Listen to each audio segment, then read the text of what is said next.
শান্তি চুক্তির ২৩ বছর পরও পার্বত্য চট্টগ্রামে সক্রিয় জেএসএস-এর সশস্ত্র প্রশিক্ষণ শিবির।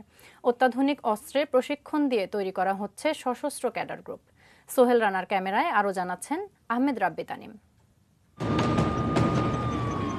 ৩ পার্বত্য জেলা রাঙ্গামাটি, খাগড়াছড়ি ও বান্দরবান এলাকার সশস্ত্র পাহাড়ি গ্রুপগুলোর নৈরাজ্য বন্ধ করতে ১৯৯৭ সালের ২ ডিসেম্বর প্রধানমন্ত্রী শেখ হাসিনার নেতৃত্বাধীন আওয়ামী লীগ সরকার তাদেরকে সাধারণ ক্ষমা ঘোষণা করে শান্তি চুক্তি করে।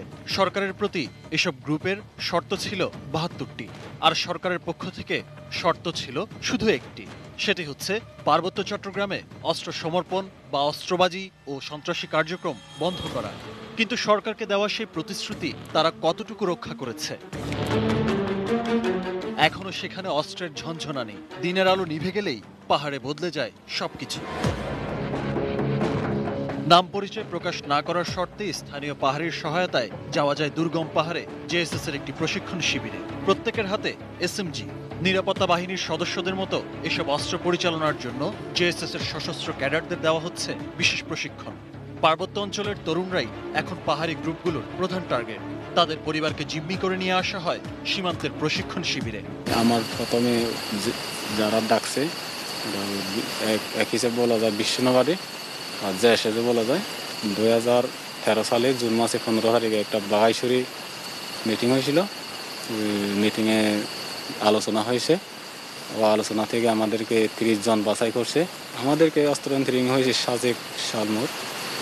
2013 সালে আমি ট্রেনিং করছি। ওখানে AK-47 ট্রেনিং হয়, মানে AK-47, তারপর LMG ট্রেনিং হন। রাঙ্গামাটি, বান্দরবান, খাগড়াছড়ির দুর্গম সীমান্ত এলাকার সুযোগ নিয়ে ভারী অস্ত্রের পাশাপাশি ছোট অস্ত্রের চালানো নিয়ে আসছে বিচ্ছিন্নতাবাদীরা।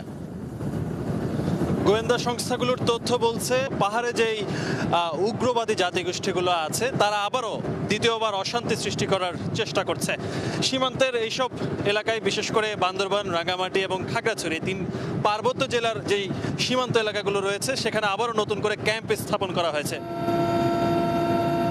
রাঙ্গামাটি, বান্দরবানে ভারত মিয়ানমার ঘেঁষা সীমান্ত এলাকায় জেএসএস, ইউপিডিএফ সহ 4টি সংগঠনের সশস্ত্র কার্যক্রম চলছে।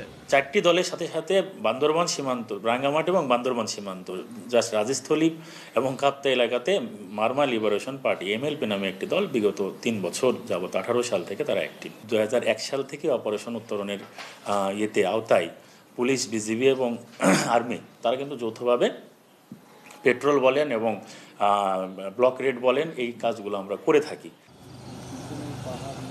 আহমেদ রাব্বি তানিম, ATN নিউজ, রাঙ্গামাটি, চট্টগ্রাম।